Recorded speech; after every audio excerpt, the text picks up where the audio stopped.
How are you, Cass? I'm well. How are you? Peachy keen, thanks. Awesome.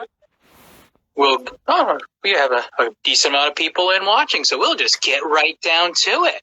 All right. So why don't we start with the basics, where you're from, your home course, how long you've been playing, all that fun stuff. All right. So Cassandra Lioi here, PDGA number 83376. I'm from Connecticut. I live in West Hartford.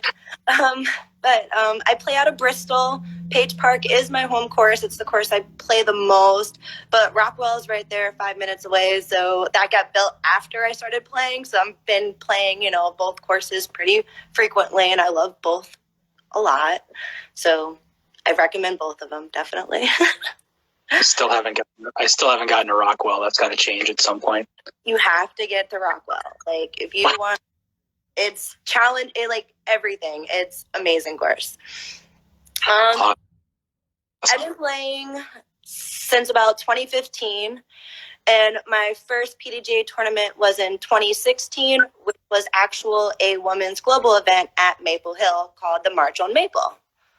Nice. So everything's sort of coming full circle today, huh? Yes, definitely. Yeah. Yes. Bet we're not actually playing. Were you running a WGE this year? I was actually going to run my first tournament, and it was going to be a women's global event here in Connecticut at Page Park.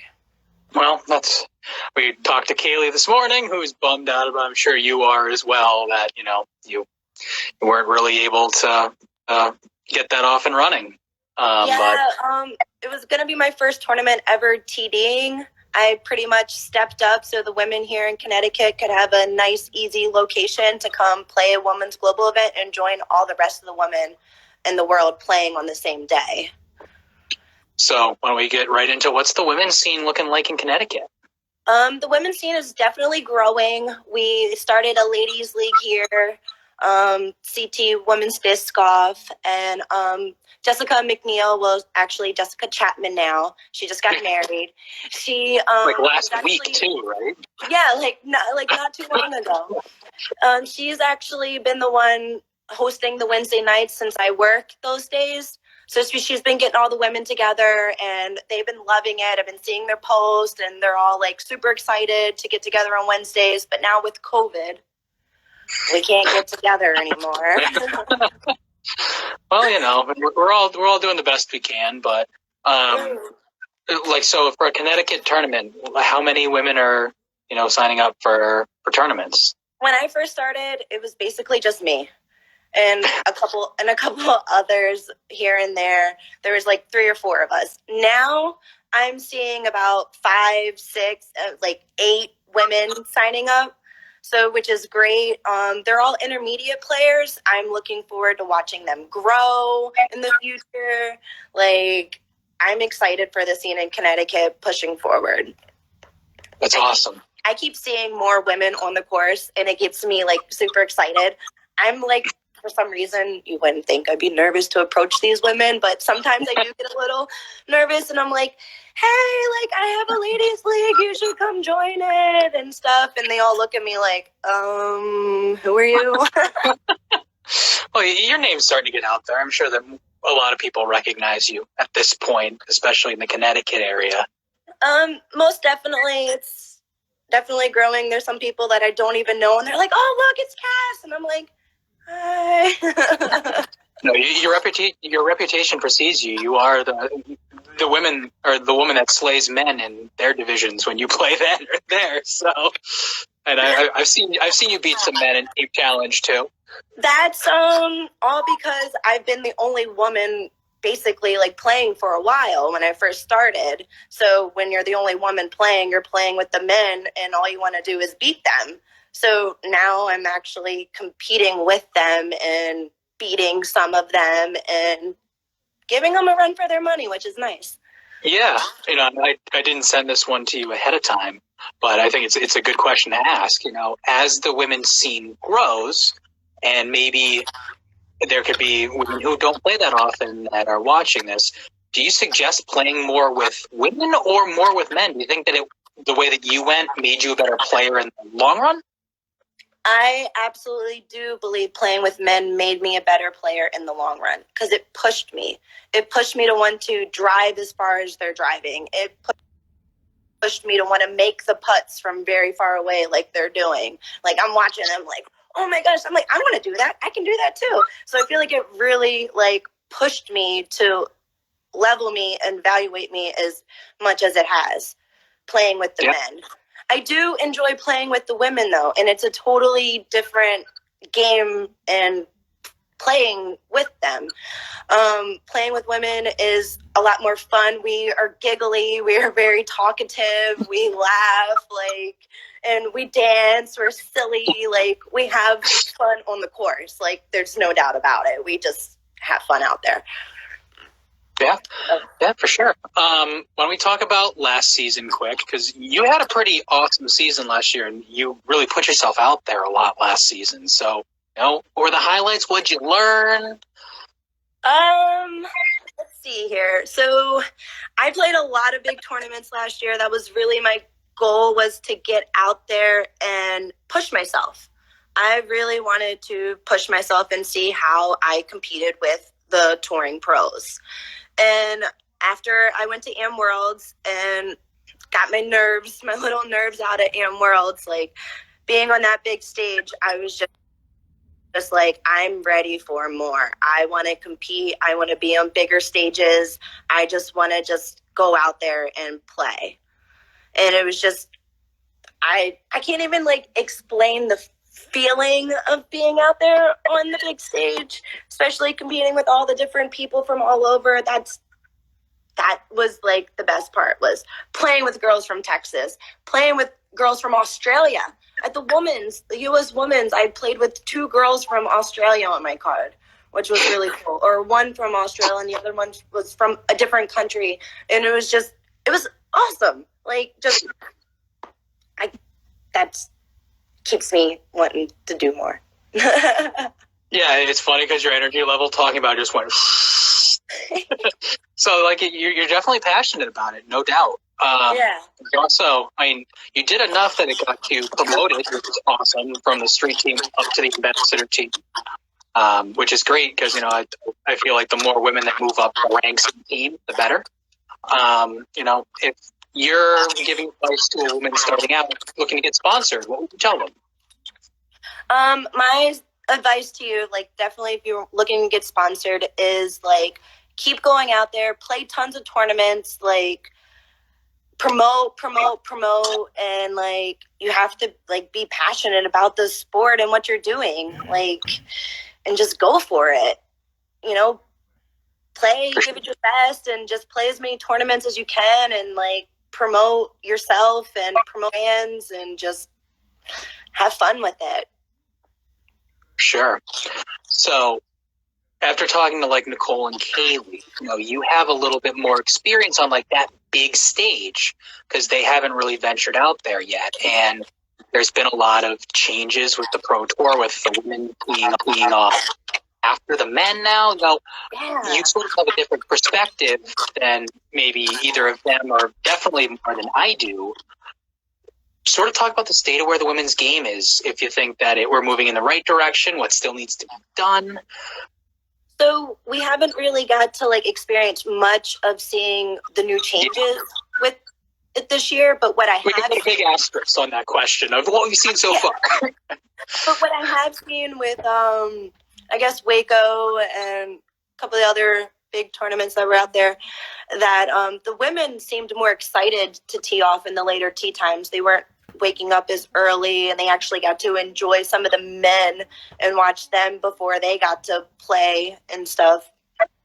So, and you get to like warm up if you want, stuff like that. I'm excited to actually get into like teeing off at like a later tee time instead of like early in the morning, because I'm not really a morning person anyways.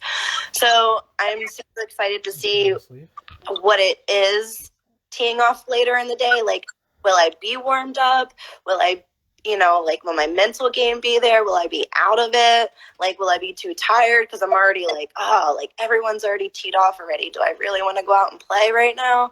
Like, We'll see. I'm always down to play. My favorite time to tee off would probably be like a 1 p.m. I'm an afternoon round. Gotcha.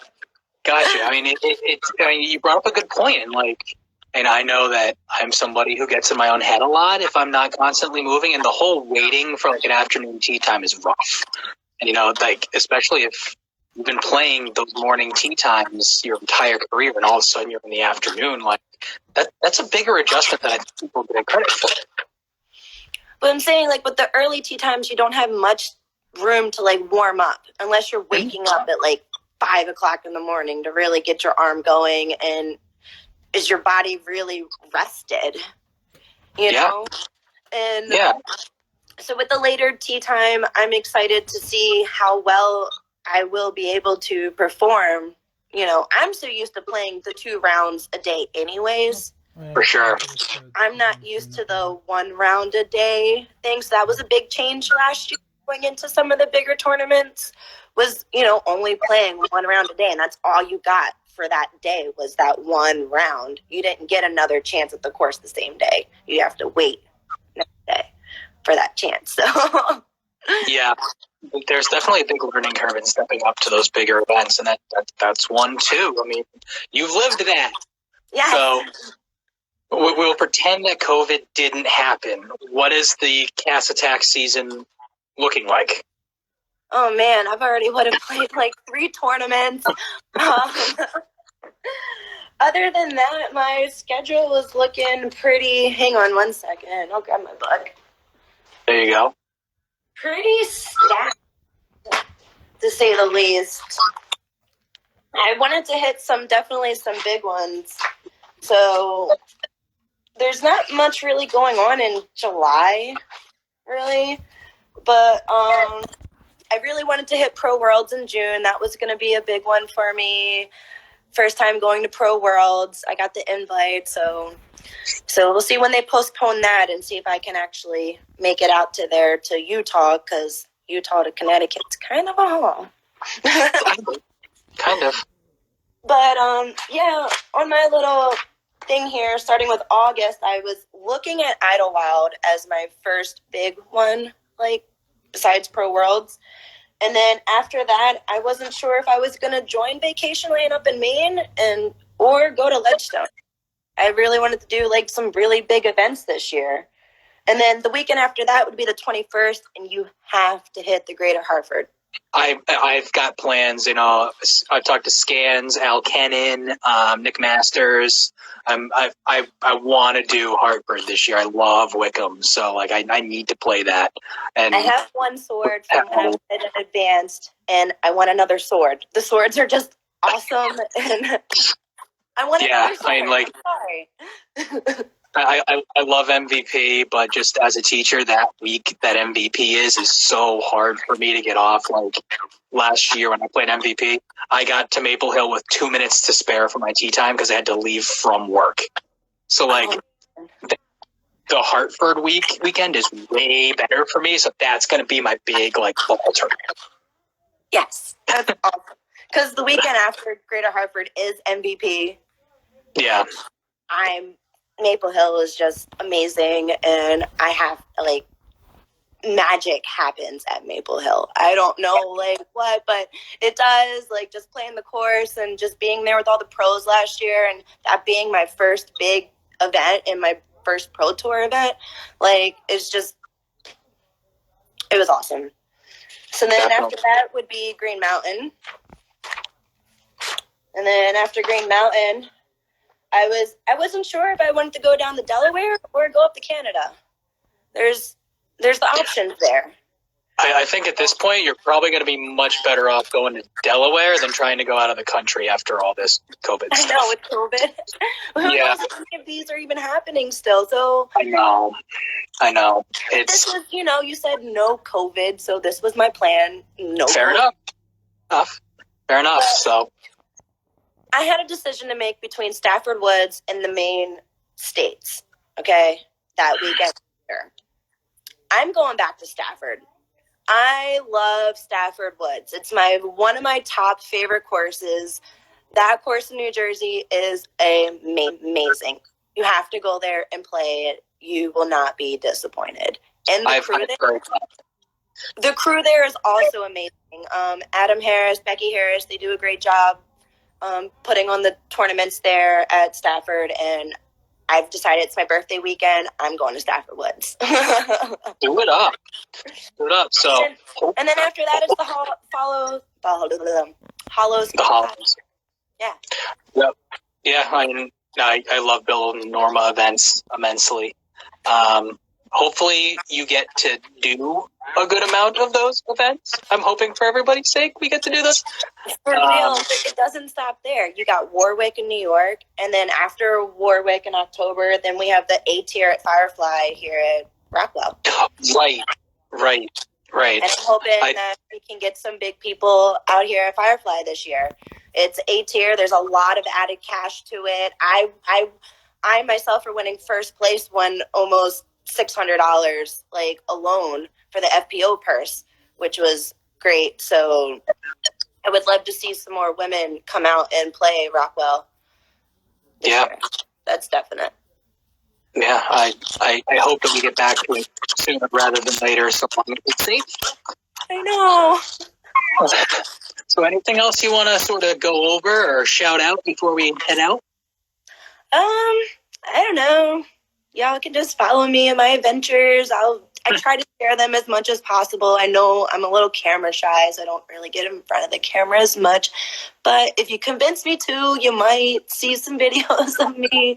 I don't really have anyone to take videos of me, so it's difficult filming alone. I can relate to that.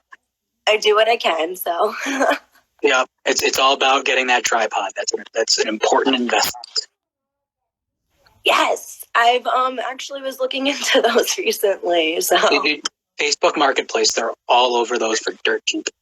Oh, thanks. Got you. All right. Well, it was awesome talking to you, Cass.